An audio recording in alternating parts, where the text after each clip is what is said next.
Welcome here to Wake Up Call with Dan Tortora on WakeUpCallDT.com, your one-stop sports shop, and on MixLR.com/WakeUpCallDT. We appreciate your patience here this morning. We had a late shift in the schedule. DeAndre Smith was supposed to be with us here this morning live on Wake Up Call with Dan Tortora, and he is obviously the running backs coach at Texas Tech, and they switched their day today and are currently in meetings. So that's a life of a coach, and I know it. I know it well. Being, I know it's very well. Obviously, being around these coaches for all these years, so I can definitely tell you that I can understand this situation and kind of what's going on. So I do wish him the best, and I look forward to the opportunity of speaking with DeAndre here very soon. We will talk with him this week. We will have him on the show this week, but today we had a little change in the schedule. So I want to give my best to D out in Texas. Stay safe, stay well, my brother, and appreciate you so much. You know your family, so I look forward to talking with you very soon and getting D on the show. So for those of you that were looking forward to DeAndre Smith, he will be coming on this week, but Texas Tech had to change their scheduled meetings, and so I understand that in the world of everything that we live in right now more than ever, I get it when, some of these things change. So, with that being stated, inside of the Cafe Kubal studios, you are watching and listening to Wake Up Call with Dan Tortora. You are watching on Facebook.com/LiveNowDT. You're listening on MixLR.com/WakeUpCallDT. And, of course, you can always find us on our social media 24/7 Facebook at Wake Up Call DT. You can like that page. Twitter, you could follow us at Call DT. And the Instagram, you can find us at WakeUpCall_DT. All inside of the Cafe Kubal studios. Cafe Kubal with 5 locations for you inside of Galisanos Children's Hospital, as well as 401 South Salina Street, 3501 James Street, 324 West Water Street, and their newest location on 208 North Townsend Street, the Holly Green Cafe, where we will be for our next broadcast of Wake Up Call with Dan Tortora, which I'm very, very much looking forward to. So I want to thank Cafe Kubal for all they do in our community and for giving us the DT special. I have my own drink in that cup, and that is my pumpkin spiced chai, and I get mine with almond milk. You can have it chilled or iced, and you can get it at every single one of their locations today. And you could get it for just a walk-up in order, and you can also get it for mobile pickup from Cafe Kubal. That is the DT Special Pumpkin Spiced Chai. So make sure you go out there and get yourself some of that. With that being stated, inside of Mon Pa's Kettle Corn and Popcorn Factories, what's poppin'? Joining the show in just a couple minutes, Todd Philcox from down in the Sunshine State. We have a lot of people that join us in the Sunshine State and a lot of connection there because it is the second hub of Wake Up Call with Dan Tortora outside of central and upstate New York. So I want to definitely thank the people of Florida. I want to thank everyone all across this country and around the world that has listened, watched, read anything to do with Wake Up Call with Dan Tortora. You can find it all at WakeUpCallDT.com. So I thank you so very much. So we'll talk with my second home and a former quarterback of Syracuse, Todd Philcox, to get his take on the state of the Orange, as well as what he thinks about how coronavirus has affected sports, what it's looked like down there in the great state of Florida, and of course we will also get his take on the Jacksonville Jaguars as he's in close proximity to them. And Doug Marrone is a common thread between the Jaguars as well as the Syracuse Orange. So we'll talk about all of that in just a little bit here with Todd Philcox. And then you see the Syracuse helmet. We're going to continue to have the conversation on Syracuse and address some things, obviously, that are going on. The fans give their thoughts, and we're going to reach out and hear from some of you. So it'll be nice to hear from the fans and get your take. You could feel free to give your take here on the show, as always. And when you give your take here on the show, I only ask that you justify your opinion and that you be respectful. So we will take a look at that. Obviously, something happened with Syracuse football off the field during the game where one of the players had decided to make a gesture toward the camera and I put up the picture. I was not the one that obviously took the picture. I was at the game, but I obviously shared that picture, and it's gotten a long discussion that has happened over the last 2 days throughout the entire weekend. This is not a witch hunt. It's not a manhunt. That's why I said a player and didn't say the name of the player.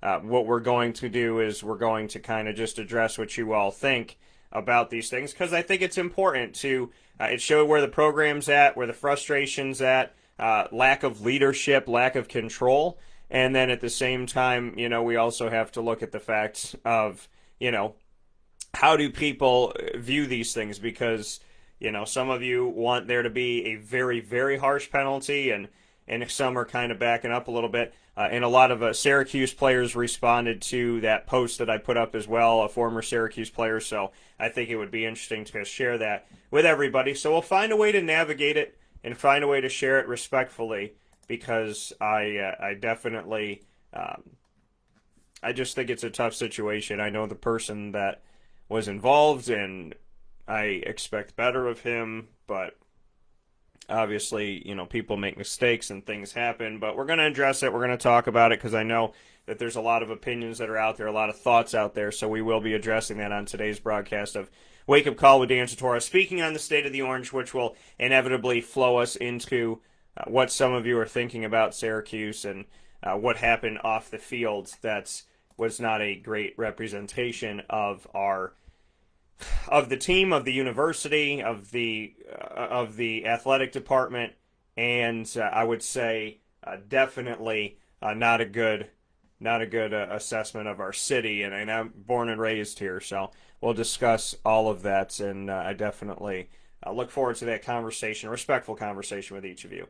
Amy said, "Good morning, Daniel. Happy birthday week to you. Celebrate all week. You deserve it." Thank you, Amy. I appreciate that. Andrea said, "Happy birthday week." Thank you very much. I appreciate that as well. So we'll take a step aside for a fast break. When we come back, Todd Philcox will be joining the broadcast here, where sports truly meets life, on Wake Up Call with Dan Tortora. Very excited to have this conversation with Todd, and always great to have him back on the show here, hanging out with us for a little bit. So that's coming up to you right after this.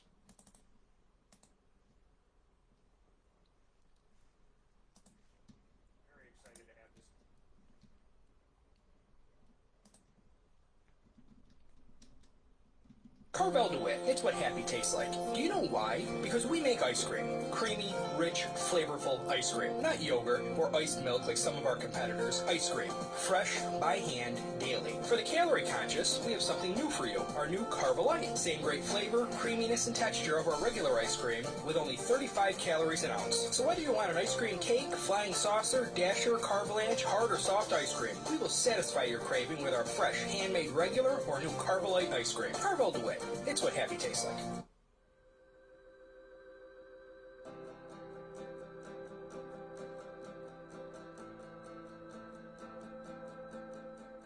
Cafe Cabal offers same-day local delivery of our products, offering no delivery charge for Onondaga County.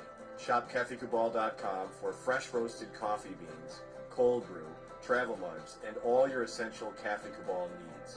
Cafe Cabal, coffee for the soul.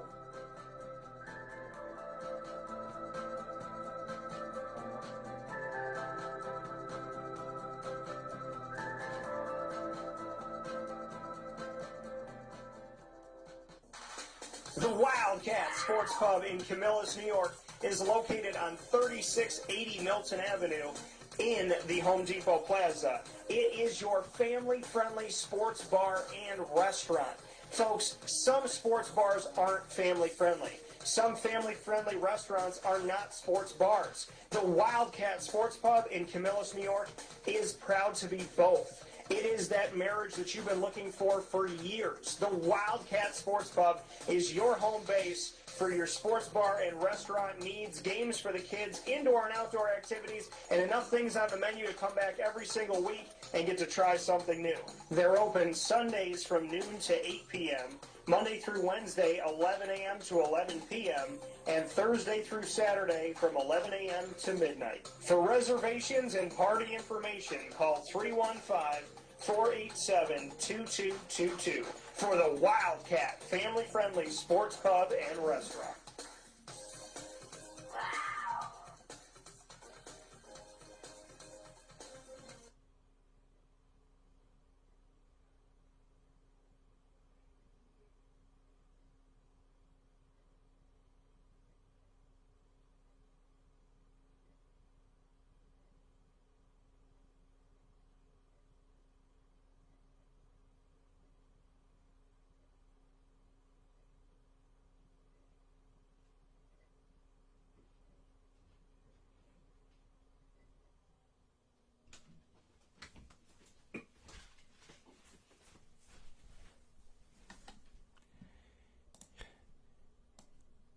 Welcome back here to Wake Up Call with Dan Tortora on WakeUpCallDT.com, your one-stop sports shop, and on MixLR.com/WakeUpCallDT. Proud to be here with you every Monday through Friday from 9 a.m. to 11 a.m. Eastern Time, where sports truly meets life, and very thankful to have this gentleman on the broadcast with us here this morning on Wake Up Call with Dan Tortora, and that being the one and only Todd Philcox, former Syracuse player, wore the number 5, wore it proud. We talk about 44 with Syracuse all the time, and I grew up looking at number 5 as well and respecting number 5 very much so, worn by Todd Philcox, Donovan McNabb, Marvin Graves, and so on and so forth. So I definitely know there's a couple numbers out there that I like to circle when it comes to Syracuse, and 5 being one of them. Very, very much appreciative to have Todd Philcox here on the show with us, joining us from the Sunshine State.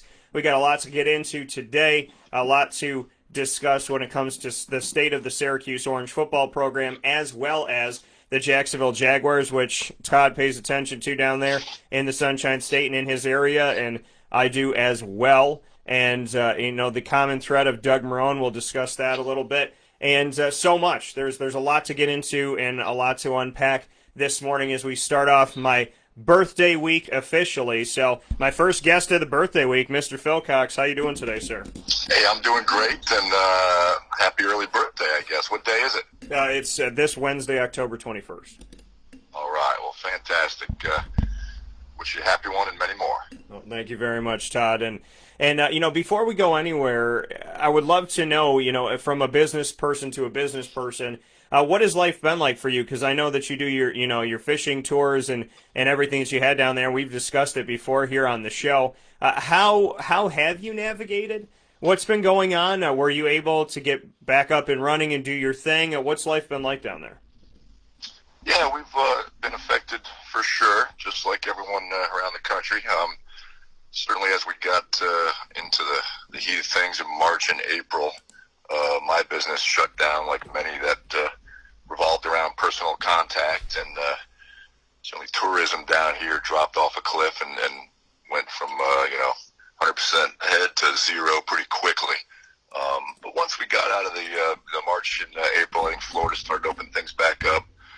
We started getting some people traveling down here, mostly people from Atlanta and areas you could drive down here. And so my fishing business, really from May through about now, has kind of gotten back to normal, which has been good. Certainly being outside in the fresh air and doing things where you got a nice breeze blowing and very little chance of probably catching any viruses is positive for me. Yeah, so the Salt City Charters of Jacksonville, like you said, things getting back to normal. I'm happy to hear that. I know that you're a resilient person. I had no doubt in my mind that you'd find a way to navigate through something like this. What can you say, life we've had in the last 7 months, has it made you appreciate Salt City Charters and, what you do a little bit more? I know you appreciated it before, but did you find something within Corona that maybe, helped you to appreciate something that maybe you complained about before or maybe you didn't think about before? I try not to complain too much, but it's the Salty Charters of Jacksonville's the business, and fortunately I started this because it was something I loved and enjoyed, and certainly just being on the water at any time is always something that gives me a little bit of peace and puts a smile on my face. So I've always enjoyed it. I certainly I enjoy now. I think just the opportunity. Some people who don't have the opportunity to get out as much now, I think they appreciate it probably a little more. I've always appreciated it, but people have always asked me, with my business, it's a fun thing to do, but do you ever have those days that are just, tough, and you just find people who are a little bit difficult to deal with? And I've been fortunate in 15 years. I can't say I've ever had somebody on the boat who didn't have a good time. So if you're going to go out fishing, most people are looking to have a good time, and I think that now more than ever, that's probably the case. Like, people just enjoy getting out there, and certainly we're pretty fortunate here to always kind of catch some fish and be able to show people some action, but just a matter of getting out is enjoyable. Salty Charters of Jacksonville. You can check it out at saltychartersjax.com, and we actually shared it here on our feed, so you could check it out there as well.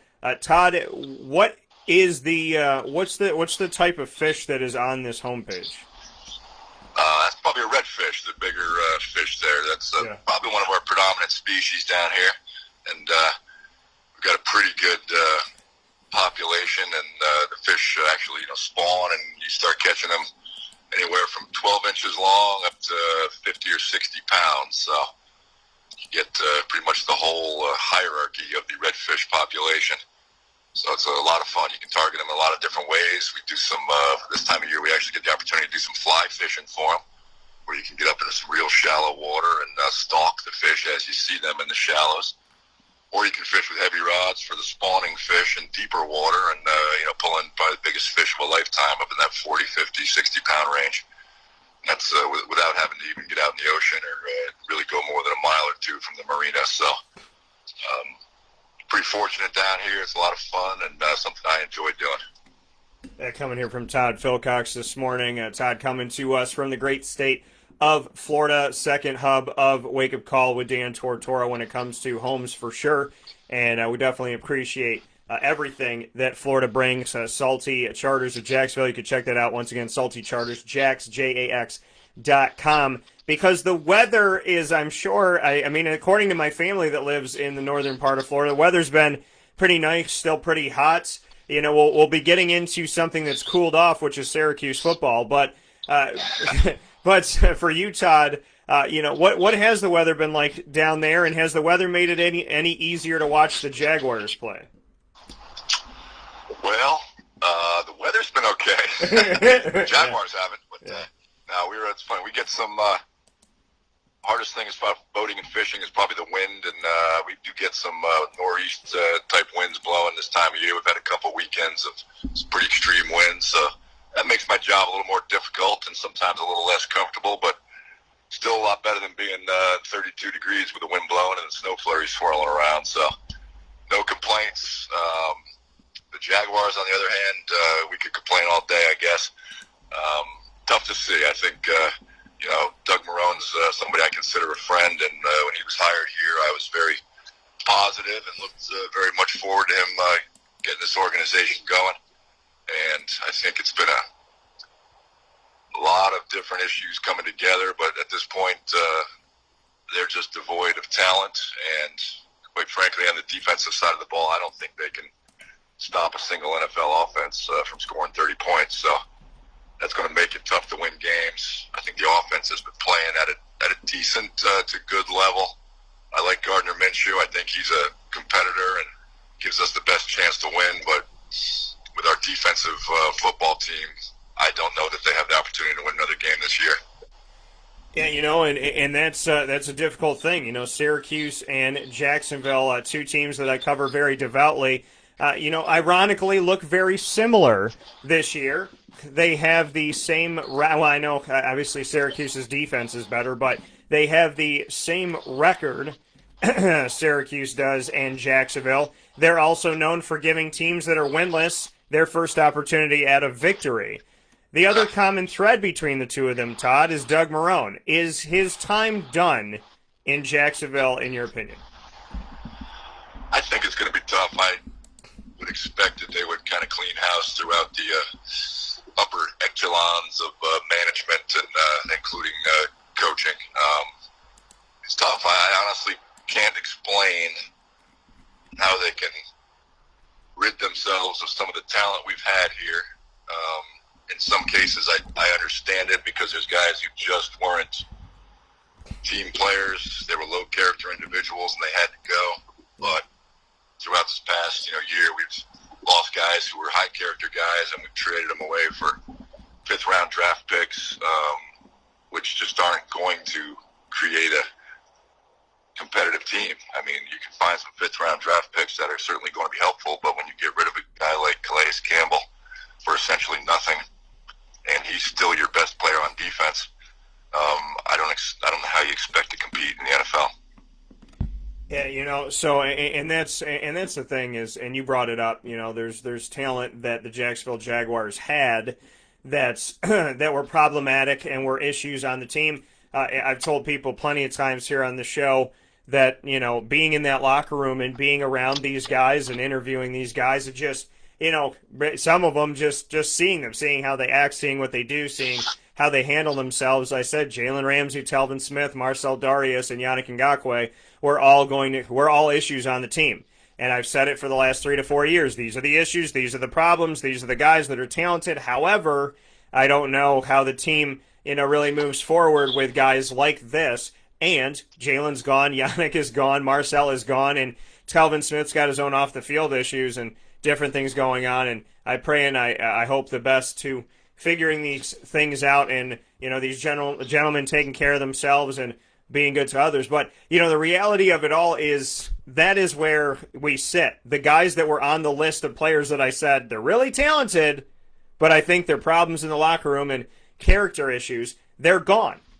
But then you address the other, which I had a big problem with. A.J. Boye and Calais Campbell, getting rid of those guys for nothing, peanuts on the dollar, and letting them go when A.J., and I can tell you this because I was there week in, week out, A.J., quiet in the locker room like a meek mouse, putting his clothes on, getting ready to go, this and that. He could have a terrific game and you wouldn't know it. Calais Campbell, same thing, very nice guy, sitting in his locker doing what he needs to do. You talk to him about football, he breaks it down, very methodical and just kind of, it really looks like he loves the game. He talks about it, he discusses it. There's guys that they have just let go of that didn't make any sense to me. So on the hands of the one side of the character issue guys that I mentioned, but on the other hand of A.J. Boye and Calais Campbell being traded away for these low-round draft picks, it just, to me, seems ridiculous. It seems like you're trying to force it out, save money, whatever, but at the end of the day, I get the character guys going, but I don't understand taking away your actual leadership. And, you talk about the defensive woes. These leaders were on the defensive side, and the difference that Calais had to Yannick Ngakoue is that Calais was humble, and Calais didn't make a big issue about it. And the difference between him and Marcel is he didn't have to put on a show. And then AJ to Jalen Ramsey, extremely talented corner, but he didn't tell you every single day how amazing he was and how everybody else is terrible. So, those are the guys that I really sit here and scratch my head about, because Jacksonville got rid of the bad character, but they also arguably got rid of the best character on the team as well. Yeah, they did, and the one thing this team, has been largely devoid of, really since they had their good season, which seems like forever, is essentially leadership and character and work ethic. And those are the guys, as you say, that they ushered out. And I don't care if they were 50% as productive as they used to be. They still provided significant value in the locker room, some mentorship to young guys, the ability to teach them how to, work day in and day out. And that, in my mind, is kind of what they've struggled with for the last 2 or 3 years. And now they've just completely got rid of those guys. And I'm not saying there aren't guys in there that are giving 100%, working their hardest and doing their best, but there's not enough of them to make an impact on the entire team. Yeah, and that's the unfortunate right now. Gardner Minshew, I think a lot of leadership there, a lot of positivity, a lot of get up and go, a lot of drive. I see that in him. From a quarterback to a quarterback, Todd, speaking here with Todd Philcox this morning on Wake Up Call with Dan Tortora inside of the Cafe Kubal studios. Thoughts on Gardner Minshew, his play, he came into this week, week 6 of the NFL, he came in with numbers that were very on par with the current Tom Brady of the Buccaneers. He came in with almost as many yards, a better completion percentage, and Tom had 12 touchdowns to 4 interceptions. Gardner had 10 touchdowns to 4 interceptions. Gardner had threw more passes and was not putting himself in interception territory. They've had to lean on his arm more, playing from behind, and he's shown better accuracy. So what are your thoughts on Gardner as a leader? What are your thoughts on Gardner offensively this season from a quarterback to a quarterback? Yeah, I like him. I'm very happy that I do think when you go back to the offseason, trading away Nick Foles was one of those that I think was probably the right move, just because I don't think this team was mature enough and able to really handle a quarterback kind of controversy or competition or anything in that regard. So I think giving Gardner the reins and making him the quarterback was probably a smart move. I think he's incredible, a competitor, and a guy who goes out there every day and every snap and gives you his best. So I definitely like how he plays the game, prepares, and he gives you a chance to win every week. So I think like I said, if our defense can get their game going, our offense I think does give you a chance to win. That being said, I thought I watched today's game, and I think it was Gardner's worst game of the season. I think his accuracy was off. I think we had a little bit of wind blowing here, so maybe it was a little tougher to throw the ball yesterday, but don't think it was his best game yesterday. A lot of passes were just off target. But that being said, all in all, pretty happy with him. Yeah, I think Gardner definitely has been a light, a ray of sunshine for the team, for this Jacksonville Jaguars squad. And the thing that I liked about it, and I said, and I still think Papa Joe and I should get royalty money for this, is that we had made the statement when Jalen was freaking out and stamping his foot and going crazy and all that. We were like, okay, you know what? Why don't you just lean on Gardner? People seem to like him. They like what it's all about. They like his energy. So why don't you start doing the headbands and the mustaches and, just focusing on him, PRing toward him, and selling product about him. They did that. They sold out of stuff from the stuff that a lot of the things that I had seen. You can get a Jaguars lanyard that's Gardner Minshew lanyard, and there's all these things going on about Minshew mania. So it worked. They were able to focus on a positive during a negative time, and I think they capitalized off of it. I still think that, as I said, though, Todd, I think I'm owed royalty money for the idea. But, at the end of the day, if for nothing else, Gardner has been a ray of sunshine and at least some positivity that I feel like people have liked to see, and they've liked to lean on a little bit. So I know it's tough, and I know it's been really, not the greatest road for Jacksonville since knocking on the door of the Super Bowl, which feels like it was 100 years ago. But there is something good to say about the nature of Gardner Minshew, his attitude, his positivity, his comedy. It does at least give people, I think with all the years where they struggled and, their quarterback wasn't Gardner Minshew, that people just were down in the dumps and sunk in, and not that they don't feel that way, to a certain extent, but I feel like Gardner lightens the blow, if that makes sense. Yep, I think so. He's definitely a ray of sunshine in the organization, and definitely a positive there that people have grasped onto and had some fun with.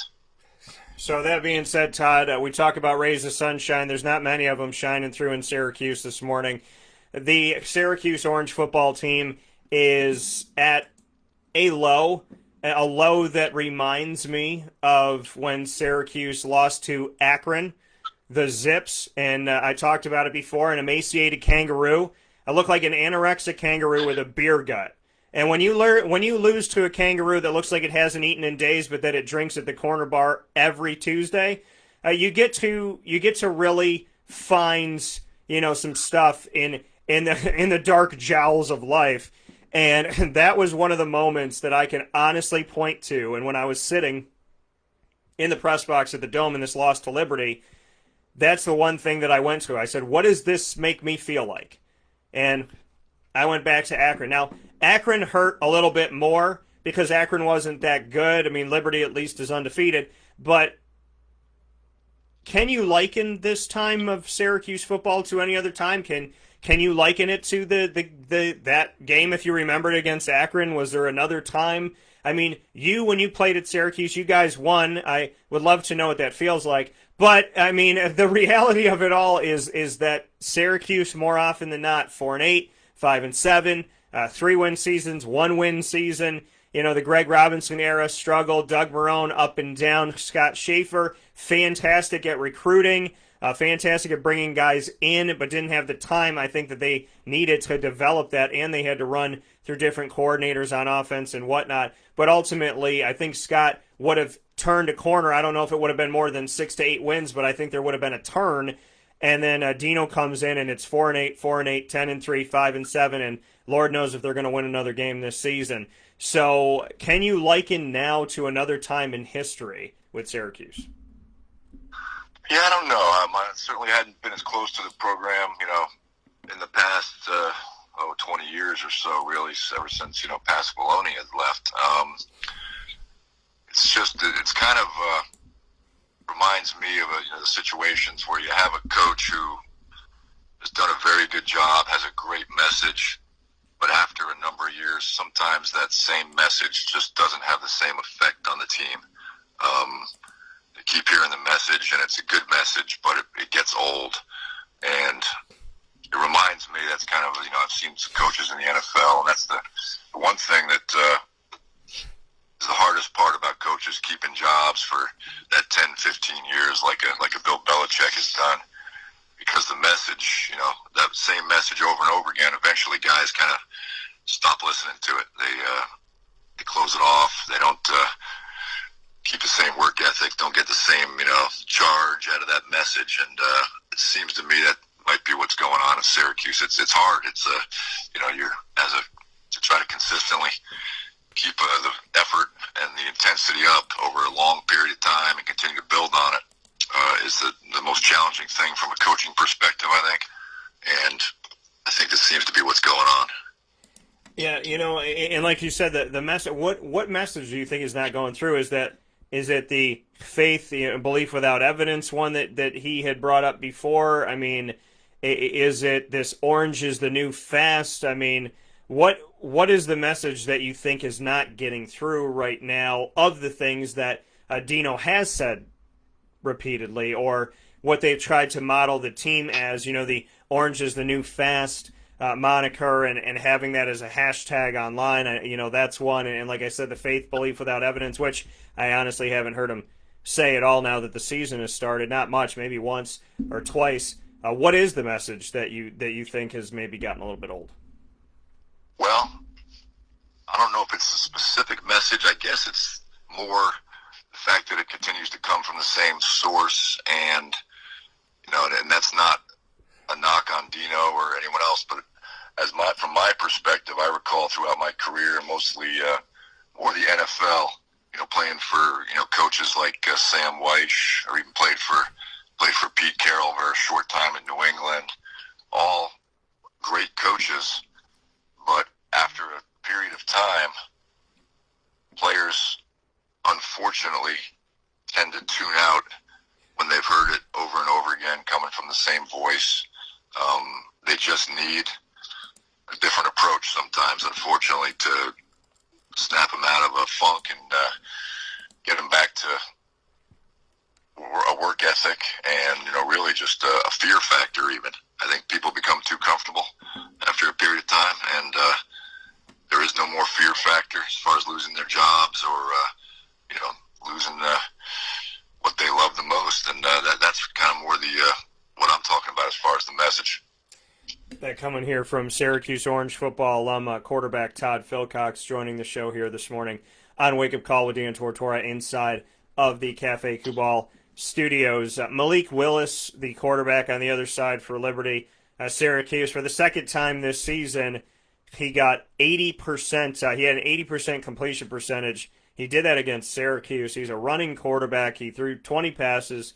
He was 16 of 20 and had a touchdown, no interceptions in the game. It's the first time this season that Syracuse has not gained an interception.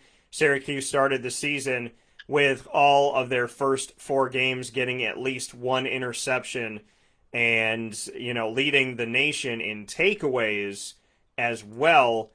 Coming into this game, leading the entire nation of every football team that has been playing.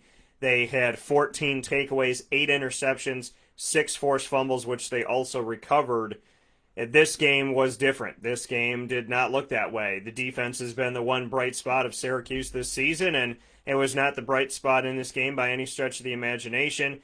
Syracuse was able to sack Malik 3 times in the game, 6 tackles for a loss, which is a positive. But like I said, no interceptions, and that's something that kind of sits out there and affects you. And Syracuse did recover 2 fumbles. Mikael Jones and Isaiah Jones recovered 2 fumbles. Isaiah on special teams. So we see that Syracuse was able to get a couple takeaways, so they keep that streak going.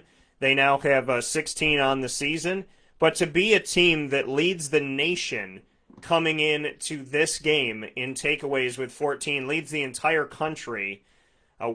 How many times have you heard of a football team, or have you ever played on a football team that led the nation in defensive takeaways, but was unable to do anything with it on offense? Have you experienced that before? Not personally, but usually that translates into some pretty short fields and great offensive performance, or at least points scored. I think as I watched a couple of the early games with Syracuse, and it just seemed like the offense just isn't making those plays that need to be made. There's passes dropped, passes missed, open guys missed, and it really was just not clicking in any regard. And as a quarterback, I mean, obviously Tommy DeVito came out, started the season. He is out right now with an injury, and Rex Culpepper has stepped in. From what you've seen from last season going into this season, mechanically, what do you see from Tommy? I don't want to load the question, so I don't want to say this, that, and the other. I just want to get your thoughts from a quarterback to a quarterback. Of what you've seen from Tommy DeVito, what do you like? What do you maybe constructively criticize? You can see it better than anybody because you played that position. So when you see Tommy DeVito on film, what do you see? Yeah, I haven't seen enough to maybe make a real good commentary on that. The little bit I saw, obviously the pressure he's been under, maybe an inability to handle that and get rid of the ball and sense that. But I think all in all, offensively, really it's been a lack of production throughout, whether it's the running game, receivers catching balls, certainly seen a number of drops. So honestly, it's as a unit, I think it's been difficult. I think I certainly expected a little better out of Tommy DeVito, and when you watch, maybe just the cognizance and the awareness to get rid of the ball, but I just don't know if he's had the support either. So it seems like a failure on all fronts there. Yeah, we look at the fact that Syracuse, which when we look at opposition sacks, they're last in the nation of sacks allowed. They've allowed 24 sacks in 5 games. That is almost 5 sacks per game. Syracuse last season also led this category in sacks allowed in the nation. Now, and there were more teams playing at that point. In this one, it's of 75 total teams right now. What can you say to that? I mean, a team that leads the nation in takeaways, but a team that leads the nation in sacks allowed. It's been 2 years, and for 2 years, the offensive line has had not great success trying to protect the quarterback. The quarterbacks have also made some not so great decisions, which I think the offensive line takes credit for in the stats, but it's kind of on them both. When I tell you that your alma mater is leading the entire country in sacks allowed with 24 in 5 games for a loss cumulatively of 142 yards, which is more than the length of the field, what is that? What's on your mind when you hear that? That really just tells you, especially over the course of 2 years, that it's not one individual. It's the entire unit from coaches down to players.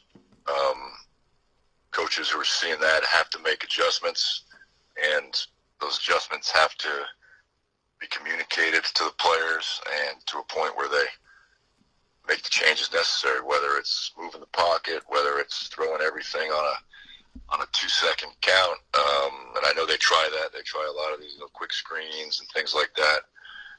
And it's a tough way to be productive, but it's just if you're consistently having those issues throughout a number of seasons, then there's got to be changes made, whether it's a scheme. Obviously, personnel has to improve, but it's from top to bottom, issue, and that includes every aspect of the offense, whether it's offensive line, backs helping out blocking, receivers running patterns, making the adjustments, whether it's hot reads or things like that. But it's kind of a failure throughout, quite frankly. So how much of it at this point with Dino in his 5th season at Syracuse, when you say, it's coaching and it's players, it's throughout, it's not just one guy, it's, it's the unit, it's also, the coaches and whatnot. How much of the onus do you put on Dino and his staff 5 years in? How much are penalties on them when it comes to, some of this stuff, the double false start that Syracuse had early on in this most recent game and the sacks allowed and whatnot? At what point do you look at the staff and say, hey, these guys made this mistake and that mistake, but this is on you. You're not putting the right personnel out there. You're not scheming correctly. How much 5 years in do you put on the coaching staff?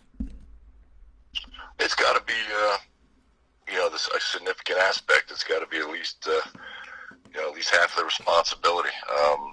Like I say, they've got to make.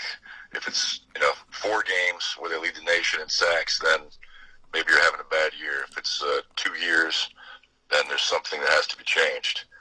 You're not capable of running a certain scheme successfully if you're going to be getting sacked 6 times a game and, losing 50 yards, going backwards. You're just not going to be able to be a consistent offense. So at some point, something's got to change. It's got to be scheme. It's got to be something that's going to give you a chance for success. And that doesn't appear to be happening. No, in the one really, there's a lot of stats that sit out here and hang in not the greatest light for Syracuse. One of them is the fact that this defense has been successful, but against the run, for whatever reason, it's not even this coaching staff. It's the last decade in general, if not a little bit longer than it. Syracuse struggles to stop the run, even with different coaches and different scheming. The 3-3-5 has not worked against the run with a new defensive coordinator, Tony White. Duke had 2 running backs gain over 160 yards apiece in the matchup. They had 363 yards on the ground. And Deion Jackson, we look at him, he was over 160, and so was Mateo Durant's. And then we come into this game, and Shedro Lewis had 170 yards rushing on 10 carries, 17 yards a carry, including a 75-yard touchdown and a 57-yard touchdown. He was a highlight reel. We also saw the dual-threat quarterback, Malik Willis, get a touchdown on the ground and get almost 5 yards a carry. And then going over 5 yards a carry, they had yet another back in Peyton Pickett do it, and he also scored. When you look at back-to-back weeks of giving up over 300 yards on the ground, but not only that, doing it to an independent team like Liberty that is not in the ACC, that you made look like they were an ACC team more than you were, and then giving it to a Duke team that was 0-4 coming in, that, obviously adds insult to injury, but giving up over 600 yards rushing, 300 plus a piece, and a back that had 170, a back that had 160, another back that had 160. When I start reading off and rattling off those numbers to you and then tell you the teams that they came from this season, what's going through your mind, Todd? Nothing good. Really, stopping the running game is about, toughness and effort and desire.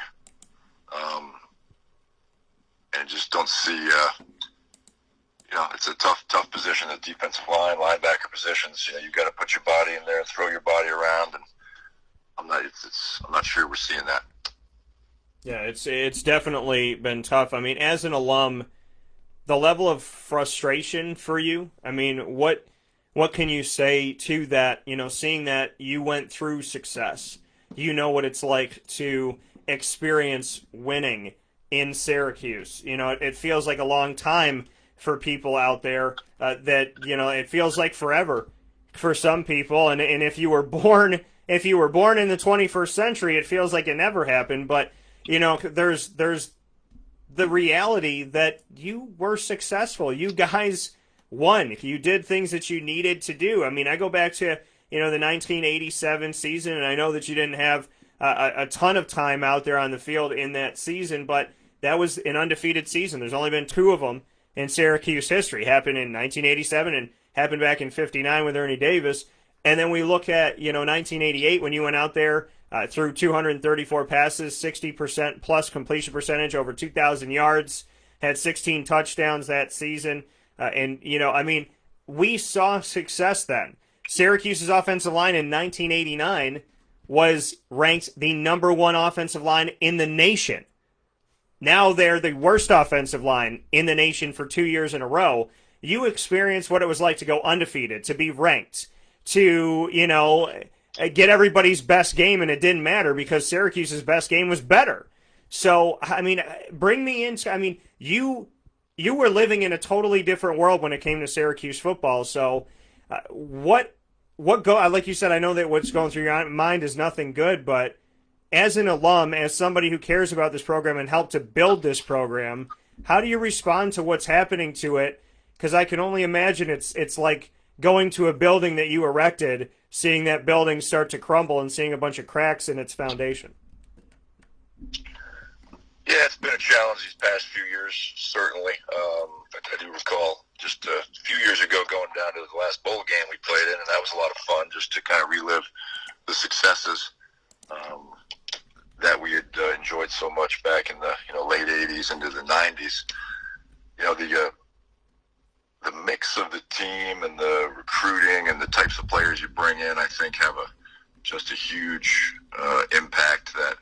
And it's the chemistry of a team, and what we saw back in our time, both when I was at Syracuse and then also when I played here in Jacksonville with the Jaguars, was really getting that mix of players where you certainly had the talent level, the supreme athletes, but you also had those blue-collar guys who just went out every day and nobody knew who they were, and they busted their butt, and they kind of push everybody around you, with that work ethic. And football's a tough game. It's a tough game day in and day out to go out there and kind of get your butt kicked every day and not see reward. But if you have 50 guys around you who are willing to do the same thing, you're going to eventually see those rewards. And that's kind of how I like, how we developed the program back in the 80s. There weren't a whole lot of top recruits, but we had a bunch of guys, from Pennsylvania and New York and that area who were willing to just kind of go out there and knock heads and bust their butts every day, and with the hope that we were going to see that success. And eventually you combine that with, some good coaches, some good schemes, it all comes together, and that success, is realized. But football is about the toughest sport. To really put the effort in, not knowing, whether you are going to see that success, and to do it over the course of a number of years, maybe without that initial reward, but just with that hope and that belief that you will eventually, be rewarded. And saw that happen, with a couple different teams that I was on, and it's just a tough thing to build. As a coach, you've got to have a way to make guys work, even if they're not seeing those instant gratifications. Yeah, and I think that's the thing, is building it, knowing that it's not going to happen overnight. No good things, and no truly, great things are going to happen overnight. And what comes easy goes just as easily, and I think that it's funny when people, the word cliche I'm not really a fan of, because when people say, oh, that's cliche, I'm like, oh, do you mean that it's worked over time and it's something that makes sense? And when you say it generationally, it holds up now just as good as it held up then, because that's how I view cliche. And, because cliche typically is something that is really, really good advice that makes a heck of a lot of sense, and it just holds up over time. And you brought it up, like that, not seeing that instant gratification, living in a world where, why can't it happen right now? And if it comes easy, it goes just as easily. But now, as we see this and we see what's going on, before I let you go, Todd, when you're the quarterback, you're the leader of the offense, and a lot of times you're the leader of the locker room in general. When you see somebody on your team, and in this case, a receiver, your best one, your top receiver, your top target, you're on television, you are out there to the entire world, you're out there to kids everywhere, to adults everywhere, to people everywhere, and he looks at the camera and knows that it's there and flips the camera off, and your starting quarterback's sitting right next to him and not pulling his arm down going, don't do that. You know, seeing that picture, that's gone all over the place. How do you respond to that, and how would you respond to it if that was one of your receivers on a team?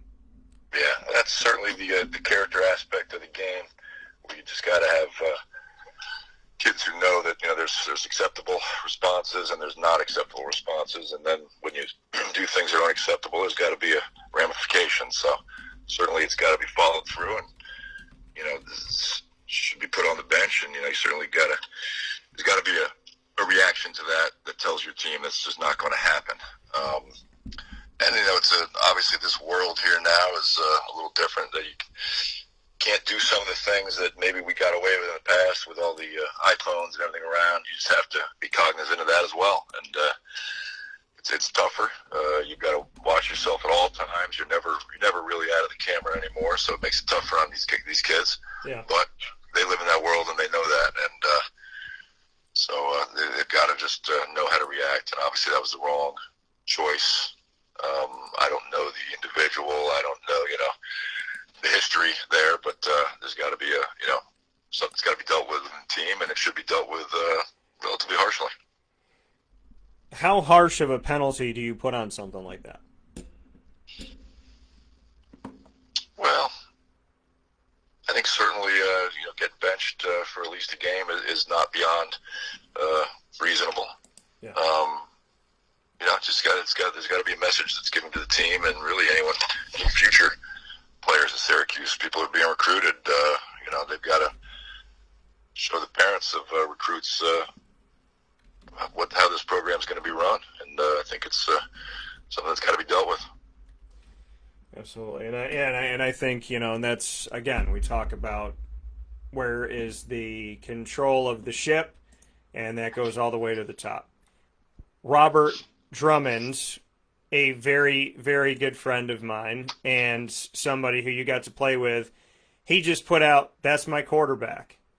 Wrote it off to you. What can you tell me about Mr. Drummond, as I know when I've gone back and looked at some of that film of those great days of the late 80s, I see Todd Philcox under center, and I see that man Drum back there with you. What can you tell me about your running back?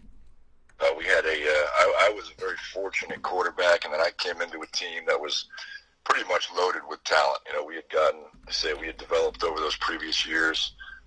Had Robert, had Michael Owens, had Daryl Johnston, had Davis at tight end, and Rob Moore at receiver, Deval Glover. I was very fortunate to step into the role as the quarterback of that team at that point with those guys around me, and they lifted my game, and they really provided me the opportunity of success because they had success on the field previously. So for me, it was I won't say easy, but it was probably the perfect situation for a quarterback with not too much experience to step into. And we developed, I always look back on that season, and we had an early loss to Ohio State, which we never should have had. And it was probably more a factor of just me not yet being comfortable in position. And really, throughout the year, I learned how to utilize the guys around me more so. A guy like Rob Moore at receiver, I think if I was smart enough, I would have thrown the ball up in the air to him 5 times a game, and he probably would have came down with it 4 times for touchdowns. So I was fortunate as a quarterback, had some great talent around me, and it was just a great time for Syracuse football. Yeah, and it's a beautiful thing to look back and reflect on it. You had some of the best of the best. I mean, we miss it. I think we miss it even more. I was a little kid, and now obviously hearing what you guys had done back then, because around that time I was like 2-3 years old. To be able to see that and to be around it and get to know you and Michael Owens and Rob Moore when he was here on the coaching staff, got to know him. Obviously Drum, Blake Bednarz and Turnell Sims and so on and so forth. Getting to be around these guys that were there on these teams in the late 80s into 1990. There's something beautiful and just incredible about that time, Todd. I mean, for you, I know you're humble, and you just said, if you were smarter, you would have done this and you would have done that. But I don't think you give yourself enough credit, and I'm sure Rob would give you more credit. The brotherhood of these teams and who you had when you were at Syracuse, just what you could tell me about that. I mean, you guys won, but there was something special about that era, and I think Syracuse fans, if they're not going to have it currently, they at least, I would think, should know what it's like to have it back then. What was it like to be in that locker room, be on that practice field, be on the field in general with your brothers, and to have the type of family that you had at Syracuse, that you still have? Yeah, a lot of, certainly the most enjoyable time of my life. And I failed to mention even all the big guys who were doing the hard work back then, like you just mentioned, like some of those linemen, Blake and John Flannery and Turnell. And we were fortunate on the defensive side. You had some great guys as well. So what was most enjoyable about that time really was when we came into Syracuse as a freshman class, the program was just in a kind of a survival mode, and we had some sub 500 seasons, some seasons right around 500, but to see all that effort, kind of transform into the success that we had, that's one of the most enjoyable things in life, when you can put in the effort and see the results and see results come through there as good as those results were, and then you share it with you're sharing it with 60, 70 guys who have been through the same thing. So it was certainly the most enjoyable time of my life, and that's why I like to get back to Syracuse as much as possible and relive those old days. Would you like to come back now and play quarterback? In somebody else's body, maybe. But, I mean, Todd, I mean, the fans just said it. They said they don't miss it. They crave it. They crave getting back. What's, kind of in closing here, what are your words of advice to this team, to this current team? What can you say to them? I mean, they have the number one team in the nation on the horizon. I said the way that Syracuse is playing before the Liberty game even happened, before Saturday even happened, I said, if this team plays Clemson right now, they're going to lose 70-7. Then, in a very interesting fashion, Clemson beat Georgia Tech 73-7. So my concern of Syracuse going in is what they've done up to this point, Clemson's licking their chops at.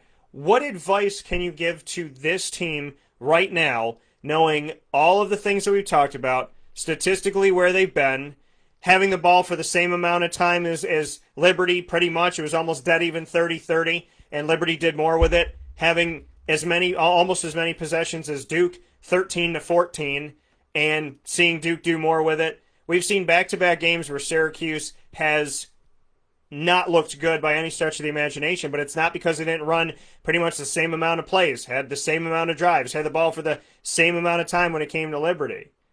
They're just not getting it done offensively. As a quarterback in this history, as somebody who had the team on your shoulders, especially when it came to the offensive side, because it's on you, and 9 times out of 10, or 9.5 times out of 10, if a team wins, it's on the quarterback and the head coach. If a team loses, it's blamed on the quarterback and the head coach. So you knowing what it feels like to be in that position, what are your words of advice for this team in this current state, knowing that they are not going to have it any easier with Clemson and Notre Dame and a strong NC State team and a game at Louisville, even if Louisville's struggling. Louisville is not one of those teams that Syracuse plays well on the road. It's not getting any easier. What are your words of advice? Yeah, they're going to have to get it done, a change of attitude within the locker room. They're going to have to look at each other and challenge each other, block out the outside influences. They're going to get past, the mistakes that were made, both in judgment and on the field. They're just going to have to look at each other, within each unit, within each offense and defense, special teams, and they're just going to have to challenge each other and try to get the best out of each other without really regard to all the outside influences. And if they can do that, their game will improve. They're counting on each other and not really worrying about what other people are saying. They'll improve. Will they go undefeated? Probably not. But maybe they'll win some games that people think they may not otherwise. 2 quick questions here. when it comes to Jacksonville and Syracuse? Who's worse right now with the exact same record of 1-4 in your opinion right now? Oh boy. Well, you know that it hurts me no matter what you say, Todd, because you're connected to know. exactly the same ones that I'm connected to. Certainly, throughout the NFL, the competition may be a little more equal as opposed to throughout the ranks of the different NCAA teams. So I'd have to say Syracuse is a little bit more of a letdown at this point. What's the worst Doug Marrone era? The era at Syracuse where he left unceremoniously, or his current era in Jacksonville? Oh, I think he was on the way up still when he left Syracuse, so it was a tough time for the program there. But for him personally, certainly can understand him moving up, and he'd done a nice job at Buffalo and really came in here quite well. I don't pin all the Jacksonville woes on him. The NFL is a tough racket when you've got free agency and. You'd like to say some of the decisions that have happened here with the players moving and being traded. Unfortunately, you can't put that on the head coach, and I think he's been dealt a tough hand there. So I don't know if that answers your question, but I think he's, unfortunately, he had a great trajectory in his career, and it's stalled here. And I hope he can resume that upward trajectory. That coming from Todd Philcox this morning. Todd, if we've learned anything from this conversation about Syracuse football and Jacksonville football and the woes of it, I think the biggest thing that we learned is if you're on the salty charters of Jacksonville, it feels better. So that's what I think. It's better out on the water. Yeah, I think that I need to be out on the water right now. I think that that's well overdue. So make sure that you check out everything that Todd's doing now with the Salty Charters of Jacksonville by going to saltychartersjax.com. Todd, as always, I appreciate you. I thank you so much. My butt has not been down to Florida due to Corona this entire year, and I'm hoping that that'll change before the end of the year. But it would be great, as we talked about before, to try and get around one another and sit down and have some fun. I'd love to obviously see what you're doing out there, but I have nothing but the utmost respect for you, and I'm always very proud to say that you're here on the show with me on Wake Up Call. So thank you for your time, and thank you for the friendship and what we've been able to build over these last couple of years. I hope that we can only go on the incline from here and hopefully get to spend some time with wins to talk about, but whether we do or not, spend some time on the water, because as you said, I do agree with you, everything's better when you're out on the water.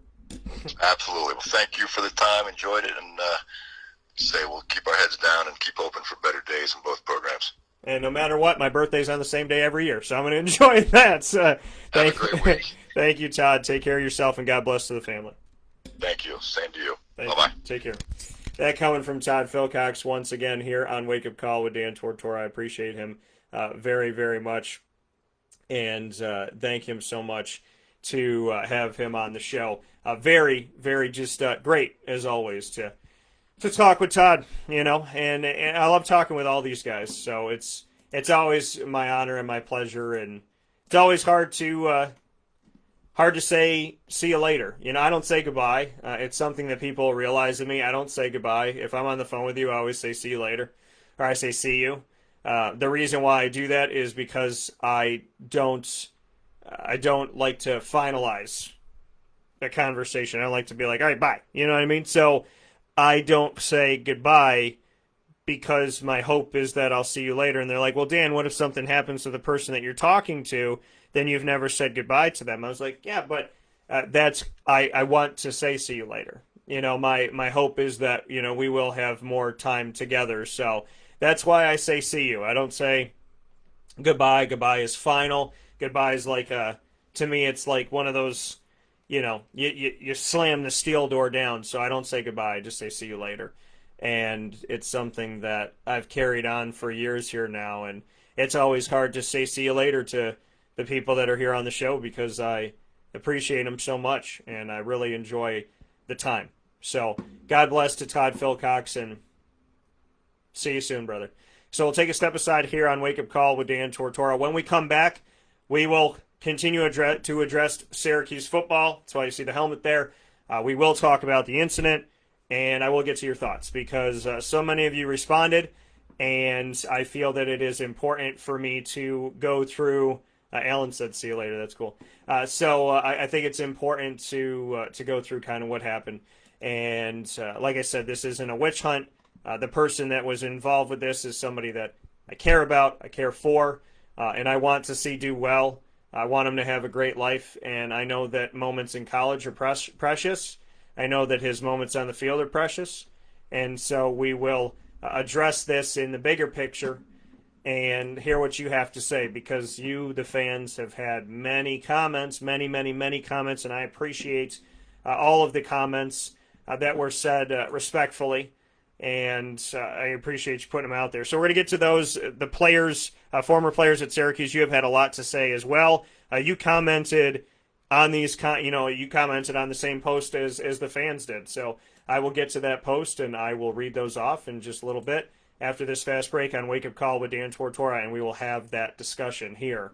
And we'll have it in a positive and constructive way, because that's what we do here on Wake Up Call. We'll be back here right after this.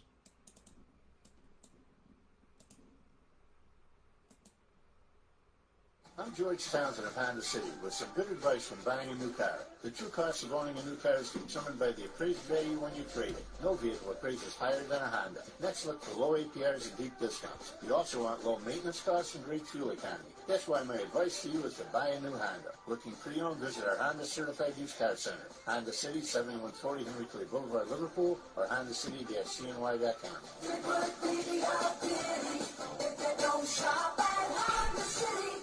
This is Jim Sikowski, owner-operator of Chick-fil-A Cicero, 7916 Brewerton Road in Cicero, right in front of the Home Depot. I had a deep feeling that God wanted me to do something bigger with my life and to help people, help others. I kept putting Chick-fil-A in my life, and I realized as I was going through the franchise selection process that positively impacting the lives of others was really core to what we do here at Chick-fil-A. First of all, it starts with the food. The food is brought in fresh daily. We bring in local produce. We prepare to order in the kitchen. We hand bread our chicken. We hand spin our milkshakes. It's great food. It doesn't taste like fast food. I think the second thing is the way people feel when they come in a Chick-fil-A restaurant is different. We try to treat people with intentional kindness here, which is very different and deeper than good customer service. And so I think it feels remarkable for most people to come in a Chick-fil-A restaurant. And then lastly, the impact that we try to have in the community is very different. It's a big part of the expectation of every operator of a Chick-fil-A restaurant is that they're actively engaged in their community, they're a leader in the community, and they're making a difference. When they realize that what we're striving to do is to shine a little light in their life, that's a very, very different experience than you will have in any other quick service restaurant. And it's that remarkable experience that I think people will emotionally connect with.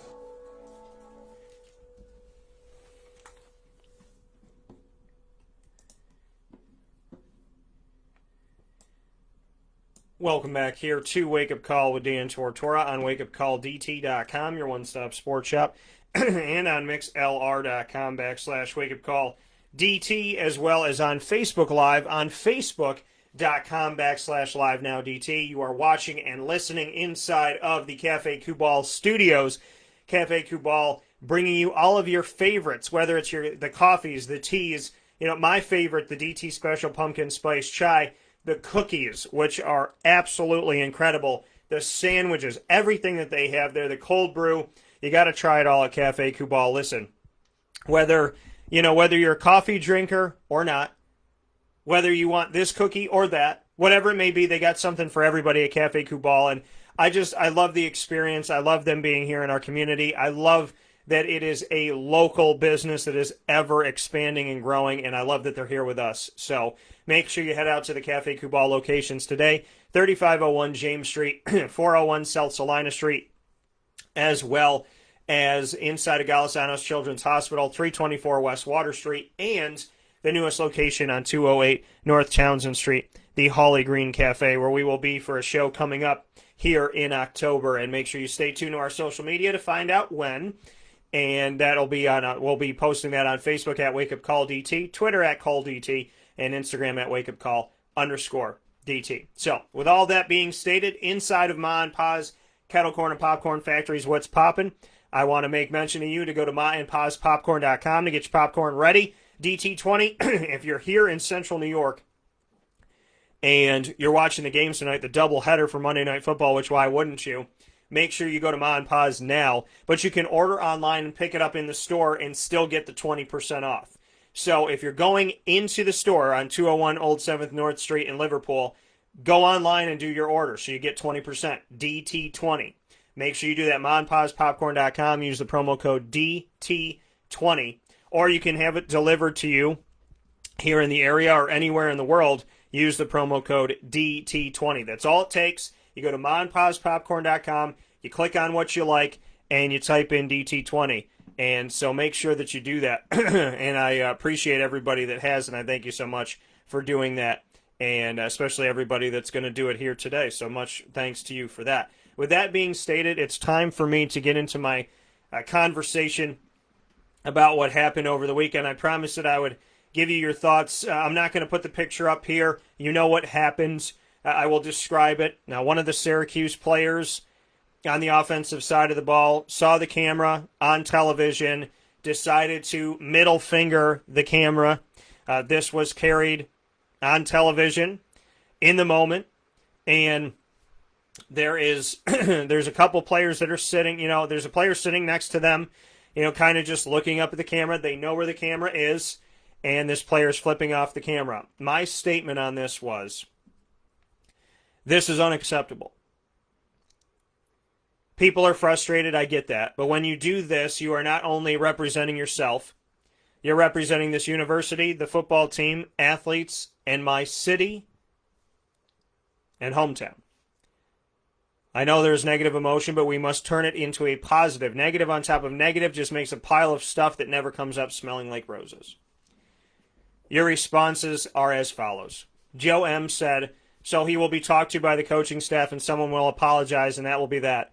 I flipped the bird to many people. I probably shouldn't have, but it wasn't on camera, is what Joe said. Marty S. said he was just saying we are number one, obviously saying that as a joke, and had a picture of Syracuse fans with bags over their heads, which is always a fantastic sign. Once the fans start putting bags over their heads, that's when you know that the team is in a very unfavorable era of their sporting. Syracuse fans can't put the bags over their heads in the dome, but it would be interesting if people sitting at home put bags over their heads and sent those when they're watching the games. It would be interesting because that would essentially be them saying, hey, if we were there, we'd be doing this right now. So that would definitely, maybe I gave people an idea at this point. Charlie E. said, better question. How many points will Syracuse's defense allow against Clemson? Over or under 60? Well, Charlie, I said before they lost to Liberty, like I had stated to Todd, I said that Syracuse would lose that game 70-7. So, and that was before they lost to Liberty. So it's not looking pretty from here. The next one that we have here from your thoughts on what happened with the incident on television of the middle finger being flipped. This is what someone else had to say. Judith Q said, that's awful. That was on TV. Needs to be disciplined. William A. said, cut the kid some slack. He's a teenager. Clearly doesn't know any better. William, you should know better, especially living in the world we live in today. You should know better. My parents would not be proud of me by any stretch of the imagination if I did it.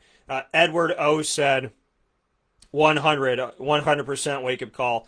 Yeah, he's a college athlete, but no, that doesn't excuse him from acting like a fool. He'll learn, hopefully sooner than later, that when you put on a uniform, whether it's Syracuse or the NFL, you're representing that college, city, NFL, act accordingly. And then we also got Nick M. said, not a smart decision at all. Lorna R. said, this is a bit much. It's a middle finger. The comments fans make about the players are far worse. Don't take his flipping the bird so personal. He didn't flip at you specifically. And my response to Lorna would be, I don't think the fans are saying that he flipped at them by any stretch of the imagination. I think the fans are saying they didn't like to see it and that it didn't suit him well. It didn't suit the university well. It didn't suit the team well by any stretch of the imagination. So I don't think fans are thinking that he flipped them specifically. So I think they're more upset about what happened and what affected them.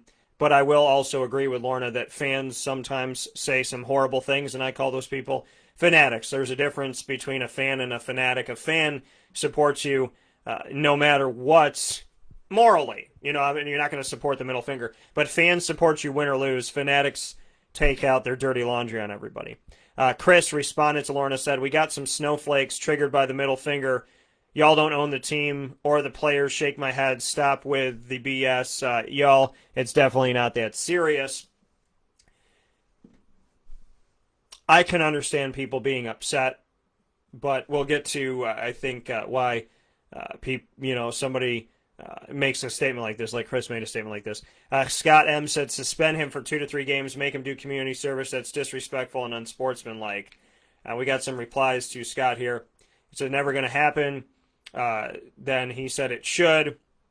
These kids today could do whatever they want, is what Joe had said, and Scott said it's disgusting. And then I do want to get to, I have a ton of comments outside of this. So we had a lot of people responding to this in different areas, and so I want to get to more of your comments. This was a very, very busy response here, and so I do want to get to everybody here and get to what you had to say. Very, very tough to see something like this happen. You know, it just adds insult on top of everything that Syracuse is already reeling from and already feeling and already, unfortunately, having to go through. This was just an awful, awful thing to be put on top of something that wasn't good either. So this is one of those moments in Syracuse football where the middle finger it added insult to injury. It punched more than what was already hitting Syracuse, and that's a tough thing and a tough pill to swallow. So there's a lot to be had and a lot to be said about what's going on with this and what your comments have been and what your thoughts have been. And, you know, we're definitely going to get into those things. I want to thank everybody that's here on Wake Up Call with Dan Tortora, whether you're listening on mixlr.com/wakeupcalldt or you're watching on facebook.com/live-now-DT inside of the Cafe Kubal studios. I do welcome you all and thank you all for being here on Wake Up Call with Dan Tortora, hanging out here with me and having some fun and obviously having a good, clean discussion, which I always welcome. I always welcome the discussion as long as we are respectful. It's important to be respectful. I can't state that enough. To be respectful and to justify your opinion. So you just gotta make sure that when you are saying these things that you are kind about it, because it's tough. But we have to remember that, you know, there are people always involved with these things. So how you react is is very important. Some of you had some comments about the game itself. I want to get to those, and then we'll get to more comments about what happened. Jamie B. had a picture of Sleepy falling asleep. Frank said, "What happened to the defense 3 weeks ago against Georgia Tech?" Jim responded to him and said, "Georgia Tech rushed for 275 versus Syracuse and had 473 total yards. Not sure what you're talking about." And Frank said, "But it's gotten worse." Now, there were more replies to that. "Lack of adjustments by the defense coordinator. This team is poorly coached, no discipline." And then Frank said to Jim, "You need to apply for the job." Lester S. said, "It's time to let the staff go and start over. There's no passion from Dino. I don't think he even realizes he's standing on the sideline coaching the Cuse inside the dome. In back-to-back weeks, we are underdogs at home, once to an 0-4 basketball school named Duke, and once to a team called Liberty. This is seriously a low for this team. Let's play some freshmen and let's get rid of this staff." Alan said he's seen enough. Jonathan M. said horrible. Matt B. said this is possibly the most embarrassing loss in school history. I would say the Akron one was for me. Matt said it might be time for a coaching change. Bill O'Brien, Terry Richardson, Dave Warner. Jim said SUD exposed once again. And then James M. said don't feel a coaching change is needed right now. Injuries, a young O-line, lack of fans, and opt-outs are mainly to blame. Coaches may make blunders, yes, but there are bigger problems than that. And then there's a conversation that ensued from that, of what went on here about fans voicing their opinions. A coach recruits the players, runs practice, devises game plans, makes adjustments, is the leader of the program. It's on the coach and his staff. If he can't get the recruits, find a man who can. Still standing by my post, there's a bigger picture to look at. Coach said going in that it was going to be a tough schedule, and then the response was difficult schedule, yes, but home losses to a winless Duke team and Liberty is awful. And then, obviously people were talking about that. And one of the guys said, when the team's 11-2 next year, I'll remember your words. So somebody having some high hopes for Syracuse moving forward here. I find it hard to believe that Syracuse would be 11-2 anytime soon, but I do appreciate the positivity, and that's what we're getting here of what's going on. I mean, this is and it is really, really tough to see this, and it's really it's really crazy to just see everything that has gone on. Unfortunately, a lot of you responded to what happened off the field. Obviously, we've talked about what's on the field. So there's a lot to be had about this. We're going to take a step aside for a fast break. I'm sifting through what you had to say and making sure that we air everybody is that did not swear. One, I had to abbreviate a little bit because of the swearing. So we do ask that you be respectful and you justify your opinion. We'll talk more about Syracuse football right after this.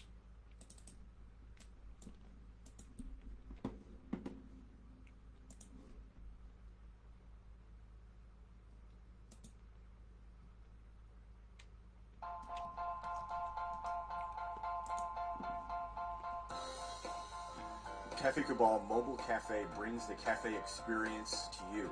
We'll roll out to your neighborhood or office, ready to serve our locally crafted espresso bar to our loyal patrons. Inquire at cafecabal.com. Cafe Cabal, coffee for the soul.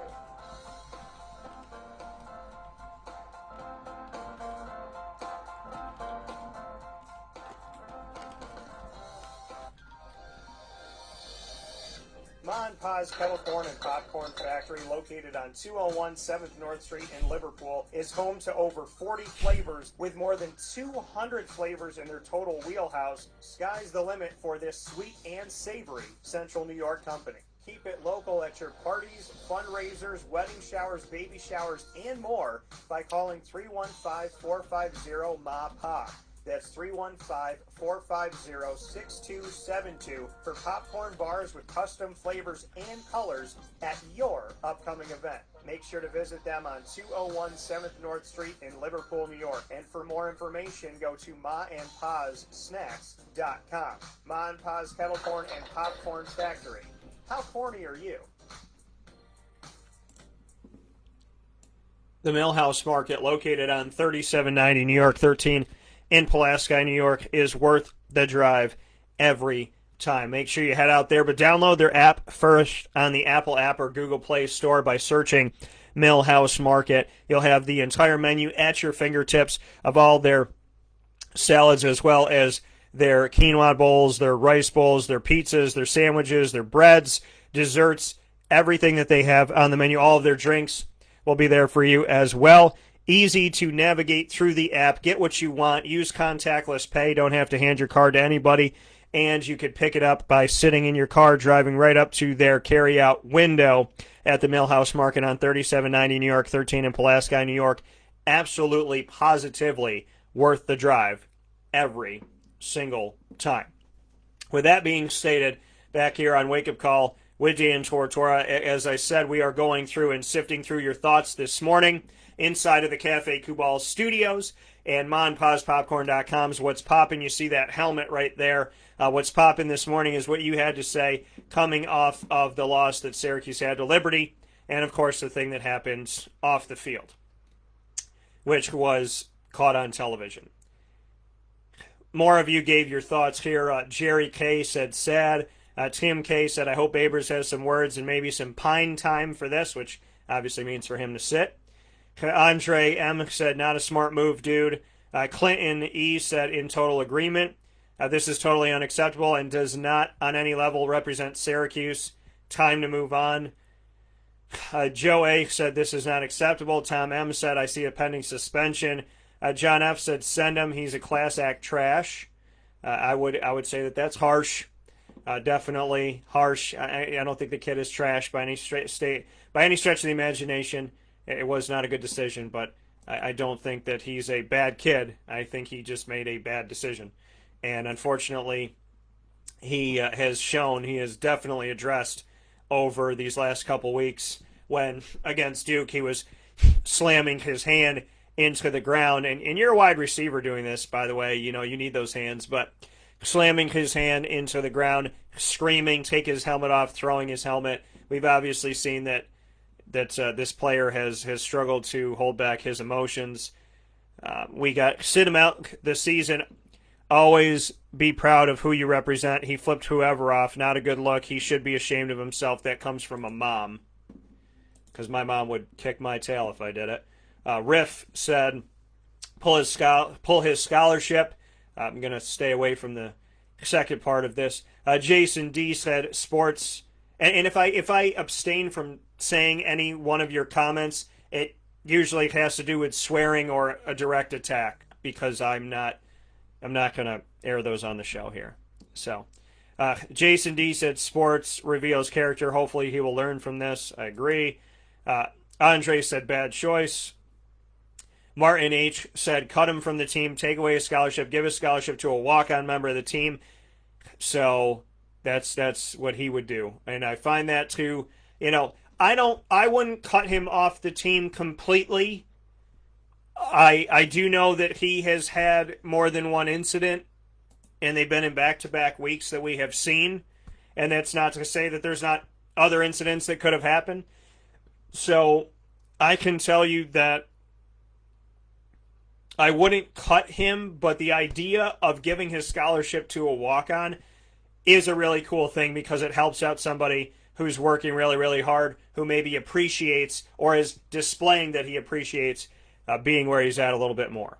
Because doing what this gentleman didn't show that he really understands or appreciates where he is. Because you don't do that if you know how hard it is to be where you are.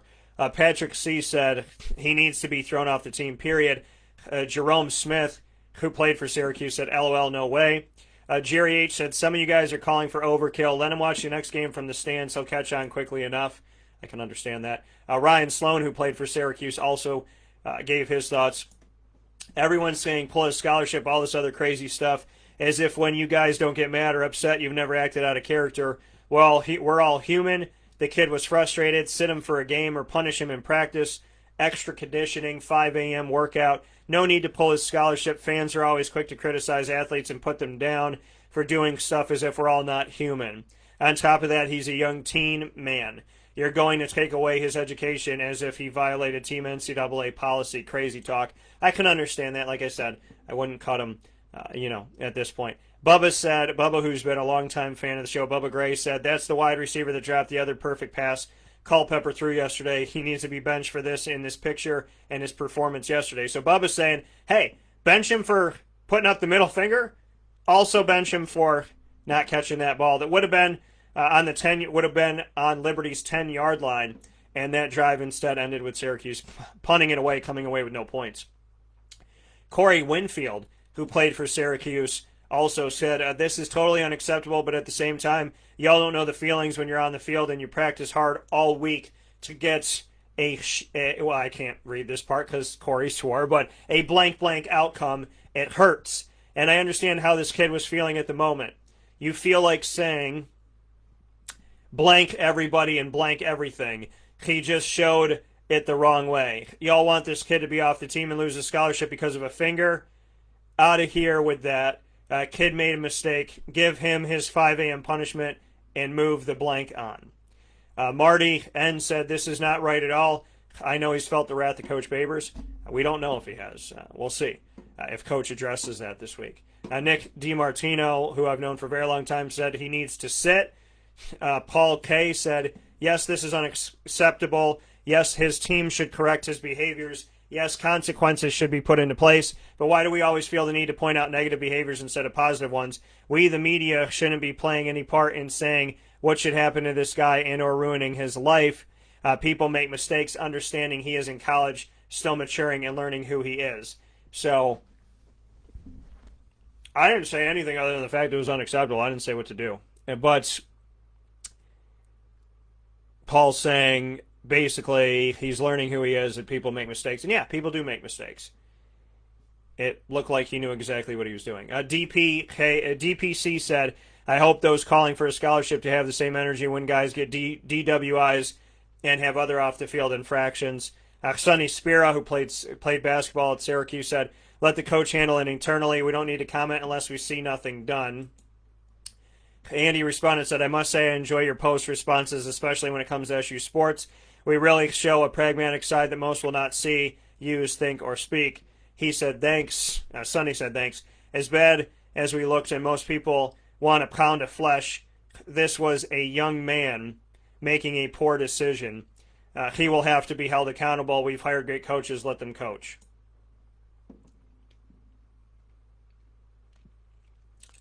Derek Corley, who played for SU, said, let's keep in mind these are kids. He messed up and should be held accountable. However, let's not go overboard here. None of us want to be judged by our worst moments. Very true. Because I have had moments where I didn't look anything like I wanted to be, so I get that. That's why I said I wouldn't kick him off the team. Kevin Green, who also played for Syracuse, said, when we play at SU, we faced tough games and lost just like this, but we never did any of this. We had true leadership on our team that would not tolerate this. It's a disgrace to him, his family, and the university. Yes, he's a young man, but show some class. Derek responded, said, I never personally saw anything like this. True. He deserves to be punished. True. I believe it could be it to be a teachable moment for the kid, a moment that could spark true growth in him. And then Kevin Green wrote back to Derek Corley and said, #Orange for life. Joe A. said, nothing about going overboard here at all. It's totally disrespectful. It doesn't matter if he's a freshman or a senior. Babers needs to nip it in the butt or things can and will escalate. I do agree with that if you don't make an example of it, then things do escalate. He said there's no room at any level or any sports.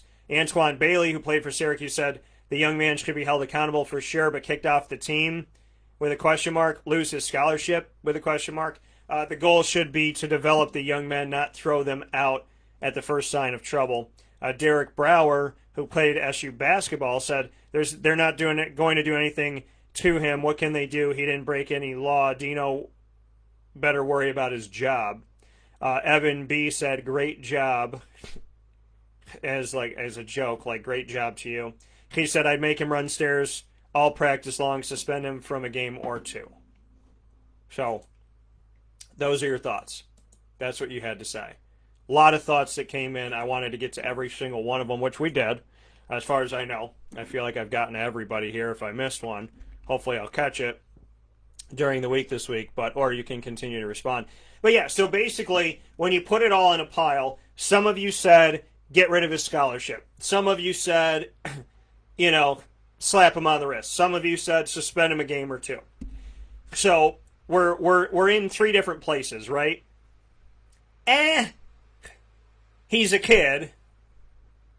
Doesn't matter, he should be kicked off the team. Keep him on the team, but give him a punishment. I lean on the side of, I'm in the middle. I don't think you should kick him off the team. I don't think you should laugh this off and kind of slap him on the wrist. I do think you should suspend him for a game or two. Because if you suspend him, and he's throwing his helmet and punching the wall and screaming and doing this and that, then you know that it is a him issue that's not going away, and maybe you do have to take another action after that. What's unfortunate to see is, because there's a lot of things to unpack here, and these moments should cause us to be very honest with ourselves, because of all the people that said, cut him from the team, take away his scholarship, I would venture to say that everyone that said that has made at least one mistake in their lives that if somebody had had that much of a swift reaction to you, could have definitely affected your course and where you are right now in life. I would absolutely, positively think that. So I would say for those of you that say that he should be cut from the team, have you ever done something wrong?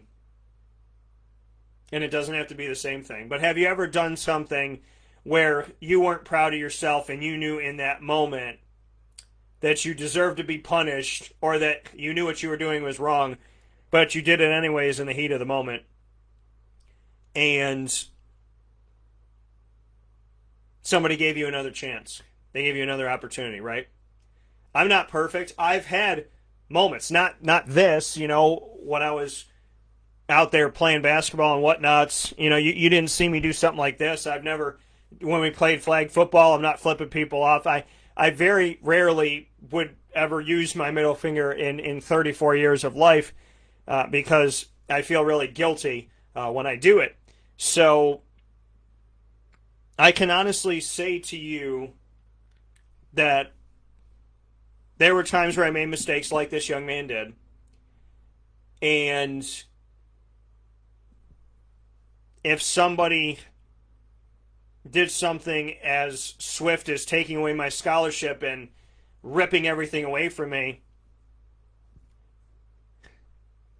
I can honestly tell you that would have hurt like crazy, and I would have really hoped for a second chance.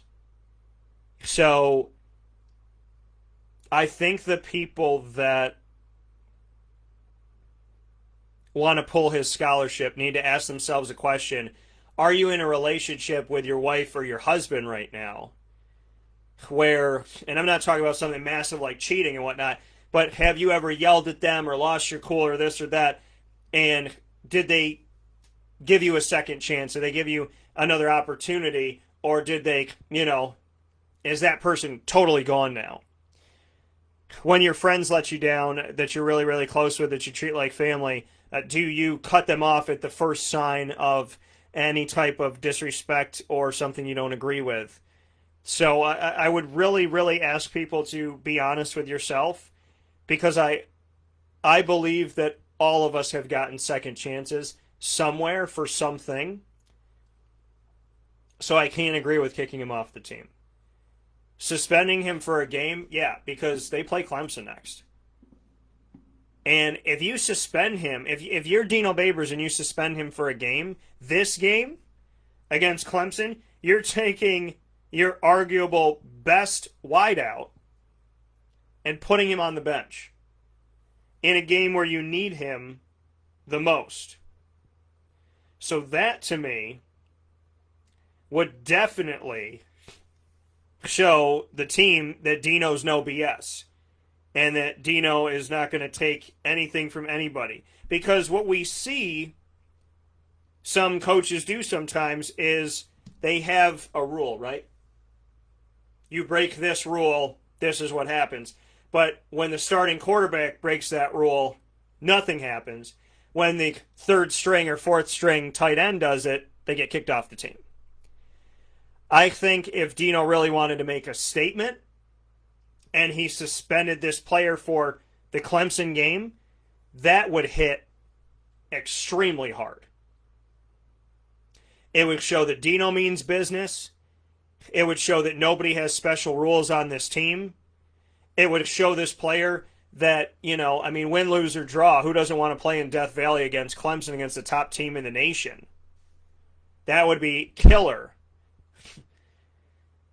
And make you feel it, If my mom told me I couldn't watch Real Housewives and that was my punishment as a kid, I would have hugged my mom, gave her a kiss on the cheek, and thanked her, right? You don't give a punishment that doesn't matter or that holds no weight. If my mom told me as a kid I couldn't watch Boy Meets World, I'd be crying. That was my show. You tell me I'm not watching Real Housewives, celebration. Let's go. I don't want to watch it.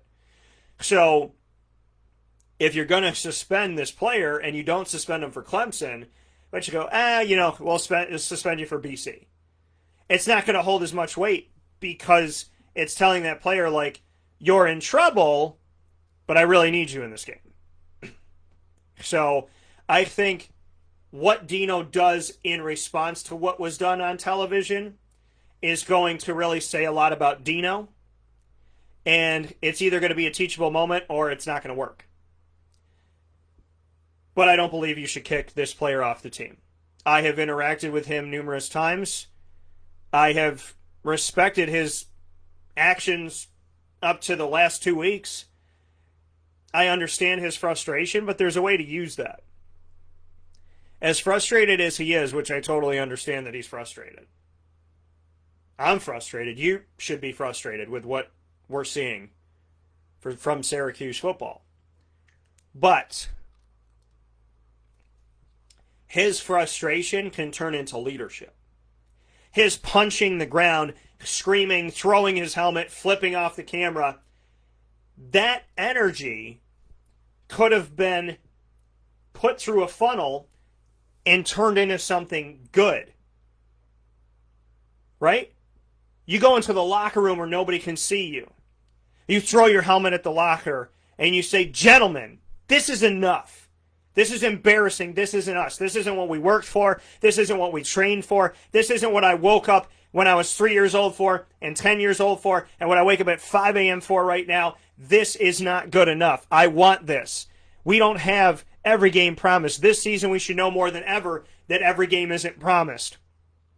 So we need to play every game like it's the last game that we will ever play on a field for the rest of our lives. I am frustrated, and you should be too, gentlemen, because we are better than this. We are stronger than this. We work harder to be what we want to be, and we are not being any lick of what we want to be. I know it's in us. I know we need to dig deep. I know that it's frustrating, and I know it's hard. But I know if we separate, there's no way that we can win a team sport individually. There's no way we can win a team sport individually. So I am just as frustrated as you all are. What are we going to do about it? Because if we continue to lose games, we continue to keep this negative attitude, we are going to continue to feel this way every single week. I don't ever want to feel this way again. So what do you want to do, gentlemen? Because I'm going to show up at practice. And Coach said it's 7 a.m. I'm going to be there at 5. I'm going to be running up the hill at 5. Anybody can join me that would like to, but I'm going to be there at 5 o'clock in the morning because I'm not stopping, because this is unacceptable, and it's on nobody but us. We control what we do. The mistakes that we have made are on us, so the only people that can change them are us. That's what I would say. Something of that nature. He has the opportunity right now to show his frustration in a positive way. He has the opportunity right now to show his anger in a positive way. He can change the course of this team as a leader if instead of flipping off the camera and throwing a helmet and screaming and punching the ground, if he takes that energy and puts that into words and actions that are positive. I know it is hard to do. Do you know how many times where I've wanted to scream or I've wanted to yell or do this, that, and the other, and you can't? You can't. Do you know how many times where I have screamed or yelled and it's gotten me nowhere? There's never a time where I can look back when I've screamed or yelled and I'm proud of myself. And I would venture to say it's the same for him. So I'm not defending his actions because they were wrong and they showed someone who is childish. It shows somebody who cannot control their emotions. It shows someone who is not thinking about the bigger picture, respecting himself or respecting his team, or respecting the community or respecting the school. Showing somebody that doesn't know that they're a role model and that people are watching. It shows somebody who is ignorant and naive. But you could have said the same thing about my actions. You could have said the same thing about yours if you look hard enough and you actually are honest with yourself. We have all done something in our lives that make us go back and go, wow, I'm so happy that that wasn't caught on camera.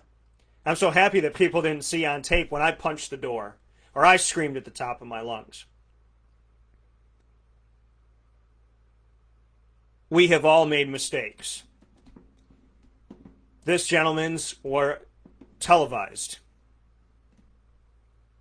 They were seen. They were known.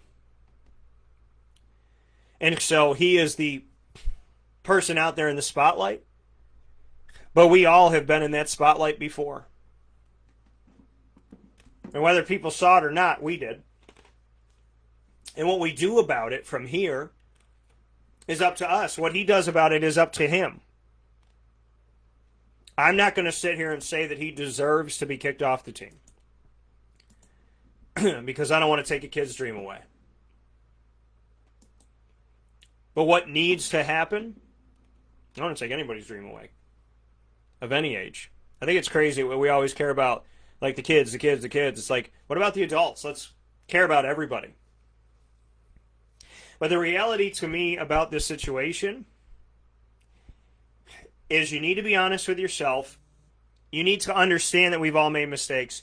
You need to understand that you begged for a second chance at some point in your life. Whether it was something big or small. So you have to approach what you saw him do and talk about what you have done. Because some people have done worse than what he did. Some people have done not as bad, but we've all made mistakes. It's what he does from here. It's what Coach Babers does from here that's going to show what this team is. Where is the leadership? Is there any control? Is there any leadership? Does it exist on this team this year? It is an unacceptable action that does not represent my city.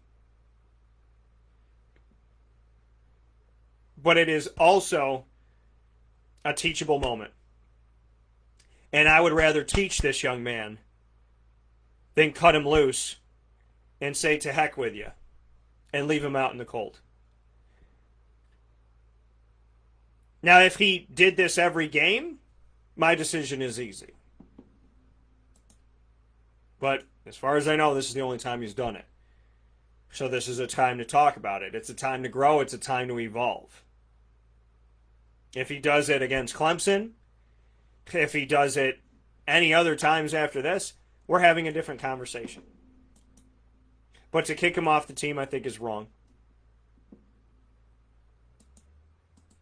But I do think that he needs to be suspended, dealt with in some way, shape, or form. Extra stairs in practice, earlier practice, all week long, whatever it is.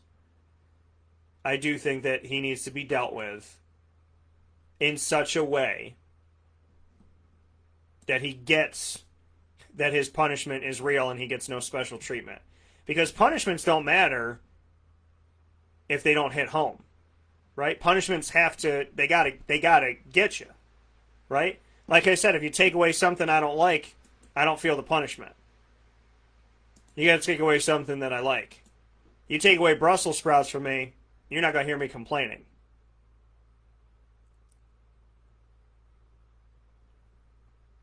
You take away chicken from me, we're gonna have an issue.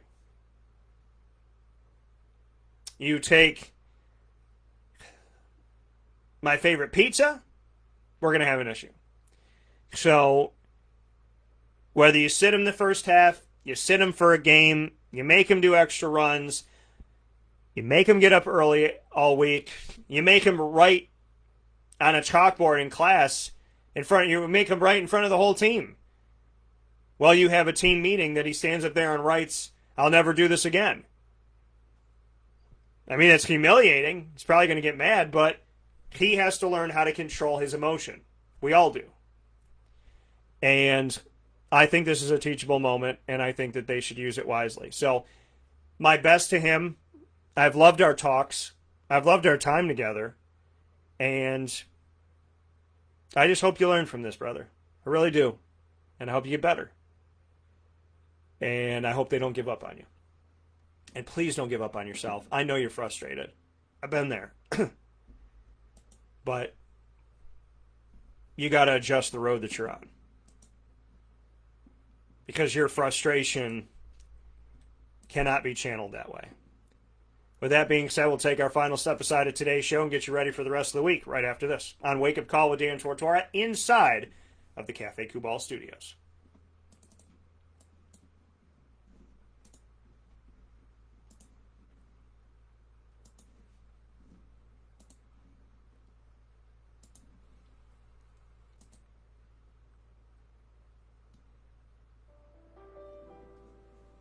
Avicoli's Restaurant, located right at the corner of Route 57 and Wetzel Road, is proud to be your local neighbor, growing with you for over 20 years. We're open 7 days a week for lunch, dinner, and drinks. For takeout, delivery, or catering, call us at 315-622-5100. When you order online and use our promo code ABS10, you will save 10% on your online purchase at myavicolis.com. And make sure to join us monthly for our live on-site broadcasts centered around Liverpool athletics. Avicoli's, your local, trusted neighbor right at the corner of Route 57 and Wetzel Road.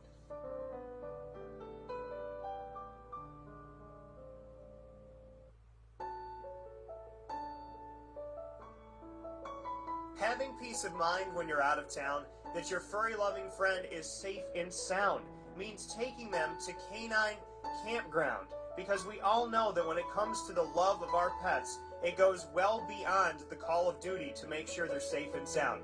Right, Lily? So take a ride to 242 Johnson Street in East Syracuse, New York, and see Canine Campground and where your dog will be staying, in the classic cabin, the executive cabin, the grand cabin, or of course the luxury cabin, because if you know Lily, you know she loves luxury. Now you don't have to wait to the last minute to find a family member or a friend that'll take your dog for a few days. Call Canine Campground at 315-299-4013. That's 315-299-4013. Their drop-off and pickup times are Monday through Sunday. Check K9campground.com for more information. That's the letter K, the number 9, and campground spelled with a K.com. K9campground.com. When you're going out of town, bring your dog to Canine Campground.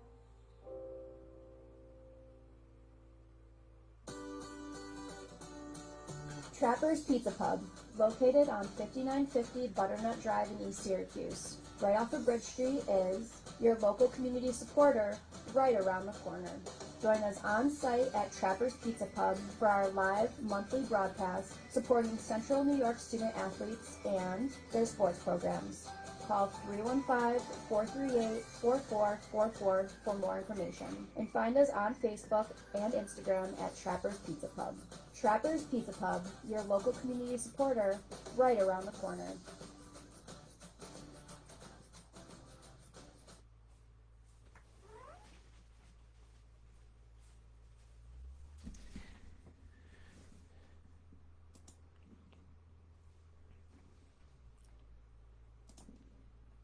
Welcome back here to Wake Up Call with Dan Tortora on WakeUpCallDT.com, your one-stop sports shop, and on MixLR.com/WakeUpCallDT here for your listening pleasure, your viewing and listening on Facebook.com/LiveNowDT, all inside of the Cafe Kubal studios.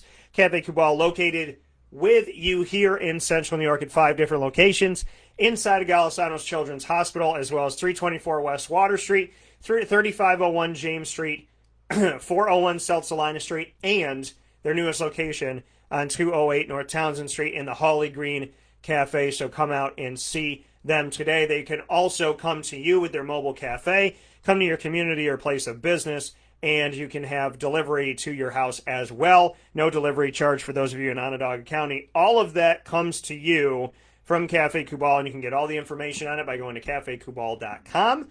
Or you can go to our Cafe Kubal page on Wake Up Call.